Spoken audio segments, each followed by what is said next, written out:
ওই যে আমাদের বরিশাল থেকে 2013 সালে একটা লঞ্চ আসছিল ঢাকার উদ্দেশ্যে। ওই লঞ্চের ভিতরে আব্দুল্লাহ নামে একটা সন্তান ছিল। ওই আব্দুল্লাহ ঢাকা গার্মেন্টসে চাকরি করে।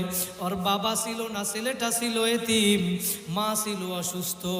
আব্দুল্লাহ বরিশাল থেকে লঞ্চে উঠে ওর মাকে ফোন দিছে, মা তুমি টেনশন করবা না, ওষুধ খাইয়া তাড়াতাড়ি ঘুমাইয়া পড়বা, আমি ঢাকায় পৌঁছাইয়া তোমাকে সকালবেলা ফোন দিব।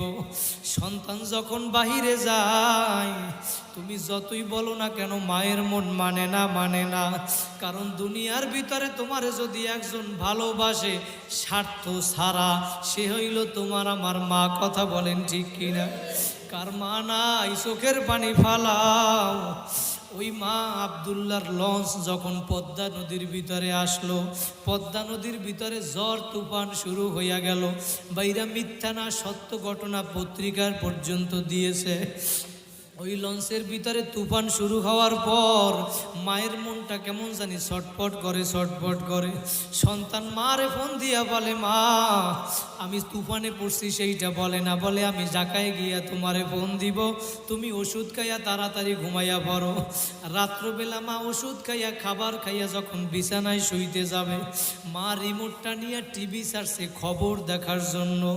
যখন টিভিটা ছাড়লো, খবরের নিচে ব্রেকিং নিউজে লেখা উঠছে, ওই লঞ্চ যেই লঞ্চ বরিশাল থেকে সাইরা গেছিল, পিনাক 6 লঞ্চ, ওই লঞ্চটা পদ্মা নদীর ভিতরে ডুইবা গেছে।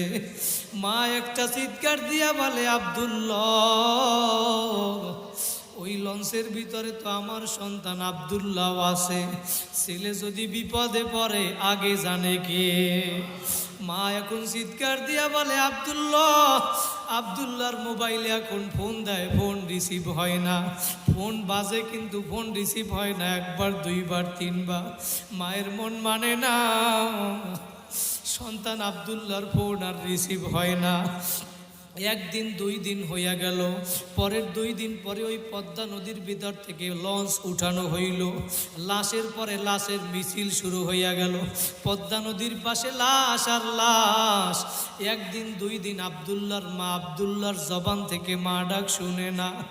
আব্দুল্লাহর মা সহ্য করতে না পাইরা 3 দিনের দিন আব্দুল্লাহর মা পদ্মা নদীর কাছে চইলা গেল। পদ্মা নদীর কাছে লাশ উল্টাইয়া এবার আব্দুল্লাহরে খোঁজে। পদ্মা নদীরে ডাক দিয়া বলে, পদ্মা নদীরে, তুই আমার আব্দুল্লাহরে কোথায় হারাইছো? আব্দুল্লাহর লাশটা পর্যন্ত খুঁজিয়া পায় না। 3 দিন 4 দিন হইয়া গেল। মা সন্তানের জন্য কি